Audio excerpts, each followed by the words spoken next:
Shri N K Akbar.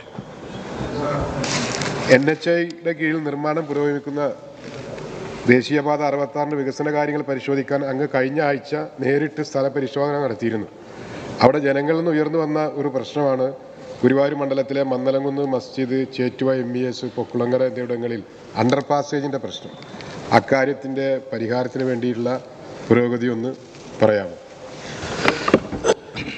Sir, ഈ അണ്ടർപാസുമായി ബന്ധപ്പെട്ട നിരവധി പ്രശ്നങ്ങൾ വരുന്നുണ്ട്. ഇപ്പോൾ പൊതുവേ കണക്കാക്കിയത് ഈ ജില്ലകളിൽ നേരിട്ട് ഒരു ടീമായി തന്നെ ദേശീയപാത അതോറിറ്റിയും പൊതുവെ ഞങ്ങൾ പോയിക്കൊണ്ട് കാര്യങ്ങൾ പരിശോധിക്കുക എന്നുള്ളതാണ്. ഇപ്പോൾ നേരത്തെ തിരുവനന്തപുരം, കോഴിക്കോട്, കണ്ണൂർ, കാസർഗോഡ് പൂർത്തീകരിച്ചിരുന്നു. മലപ്പുറം, തൃശ്ശൂരും ഇപ്പോൾ ഈ തൊട്ടടുത്ത ദിവസം പോയി. ചില വിഷയങ്ങൾ അതിൻ്റെ ഭാഗമായി ശ്രദ്ധയിൽപ്പെടുത്തിയിട്ടുണ്ട്. പൊതുവെ എല്ലാവരും ഇതിനോട് നല്ല സഹകരണ സമീപനമാണ് സ്വീകരിച്ചിട്ടുള്ളത്. അത് പ്രതിപക്ഷ UDF ജനപ്രതിനിധികളും വളരെ നല്ല നിലയിലുള്ള സമീപനമാണ് സ്വീകരിച്ചത്. അതിൽ പ്രത്യേകം എടുത്തു പറയേണ്ടത് പ്രതിപക്ഷ ഉപനേതാവ് ശ്രീ PK കുഞ്ഞാലിക്കുട്ടി നേരിട്ട് ഞങ്ങൾക്കൊപ്പം വന്ന് ആ പ്രവർത്തനം എന്തൊക്കെയെന്നുള്ള പരിശോധിക്കുന്ന പ്രവർത്തനത്തിൽ പങ്കുകൊണ്ടെന്നുള്ളത് ഞാനിവിടെ എടുത്തു പറയാൻ ആഗ്രഹിക്കുകയാണ്.